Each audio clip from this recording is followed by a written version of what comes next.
হযরত আশরাফ আলী থানভী রহমতুল্লাহি আলাইহির নিকট তিনার এক শাগির্দ এসে তিনাকে জিজ্ঞাসা করলেন, হুজুর, আমাদেরকে এমন একটা পদ্ধতি পন্থা জানায় দেন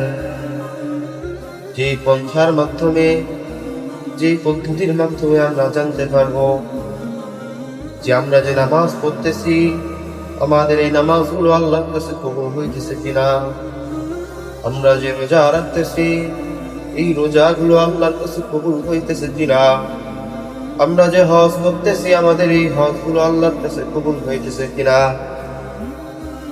আশরাফ আলী থানভী রহমতুল্লাহি আলাইহি বললেন, আমি তোমার প্রশ্নের জবাব দিব, তার আগে তুমি আমাকে বলো যে তুমি আজকে সকালবেলা খানা খাইছো কিনা। তিনার সেই শাগির্দ বলতেছে, হুজুর, সকালবেলা তো খানা খাইছি। এবার একজন বলতেছে, পেট ভর্তি করে খানা খাইছো?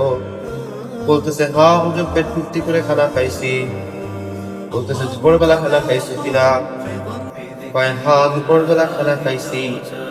এবার বলছে, সকালবেলা তো তুমি তৃপ্তি করে খানা খাইছিলা? বলতেছে, হ্যাঁ হুজুর, আমি তৃপ্তি করে খানা খাইছি। বলতেছে, রাত্রেবেলা আবার খানা খাইছো? বলতেছে, হ্যাঁ হুজুর, আমি রাত্রেবেলাও খানা খাইছি। দুপুরবেলা তো তুমি তৃপ্তি করে খানা খাইছিলা? হ্যাঁ হুজুর, আমি দুপুরবেলা তৃপ্তি করে খানা খাইছি। আবার রাত্রেবেলা যে খানা খাইছো তুমি কি তৃপ্তি করে খানা খাইছো কিনা? বলতেছে, হ্যাঁ হুজুর, আমি তৃপ্তি করে খানা খাইছি। এবার বলতেছে, তুমি তো সকালবেলা তৃপ্তি করে খানা খাইছিলা, তাহলে দুপুরবেলা খাওয়ার প্রয়োজন করলো কেন?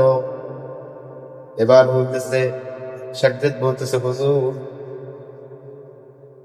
আমি তো সকালবেলা তৃপ্তি করে খানা খাইছিলাম, কিন্তু দুপুর হইতে হইতে আমার আবার ক্ষুধা লাগে গেছে, এই কারণে আমি দুপুরবেলা আবার খানা খাইছি।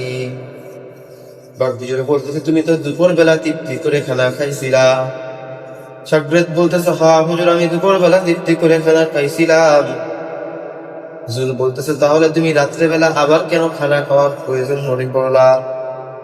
বলতেছে, হুজুর, আমি তো দুপুরবেলা তৃপ্তি করে খানা খাইছিলাম, রাত্রি হইতে হইতে আমার আবার ক্ষুধা লেগে গেছে, এই জন্য আমি আবার খানা খাইছি।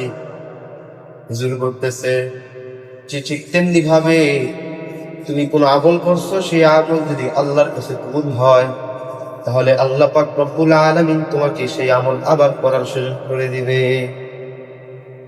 হাদিসের ভিতরে আছে, আল্লাহ রাসূল সাল্লাল্লাহু আলাইহি ওয়াসাল্লাম বলেন, যে ব্যক্তির কোন ইবাদত আল্লাহ পাক রব্বুল আলামিনের কাছে পছন্দ হয়, তো আল্লাহ পাক রব্বুল আলামিন তাকে সেই ইবাদত আবার করার সুযোগ করে দেয়, বারবার করার সুযোগ করে দেয়। তো আপনার যদি জোহরের নামাজটা আল্লাহর কাছে কবুল হয়ে যায়, আপনার যদি আজকে এশার নামাজটা আল্লাহ পাক রব্বুল আলামিনের কাছে কবুল হয়ে যায়, তাহলে আপনি আগামীকাল ফজরের নামাজ পড়তে পারবেন। এর কারণ হলো যে আল্লাহ পাক রব্বুল আলামিনের কাছে আপনার আজকের এশার নামাজটা পছন্দ হয়েছে, ভালো লাগছে, এই কারণে আল্লাহ পাক রব্বুল আলামিন আপনাকে আবার ফজরের নামাজ পড়ার তৌফিক দান করছেন। তো এই আশরাফ আলী থানভী রহমতুল্লাহি আলাইহি এবং তার শাগির্দের এই ঘটনা থেকে আমরা কি বুঝলাম, কি জানলাম?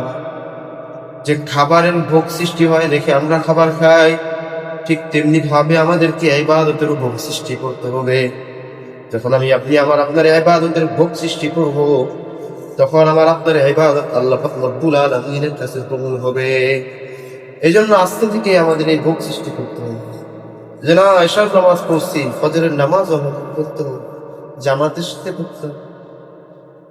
যখন আপনি এভাবে নামাজগুলো ঠিকঠাক করে পড়তে পারবো, তখন আপনার দিনের পথে আসে, ইসলামের পথে চলা অনেক সহজ হয়ে যাবে।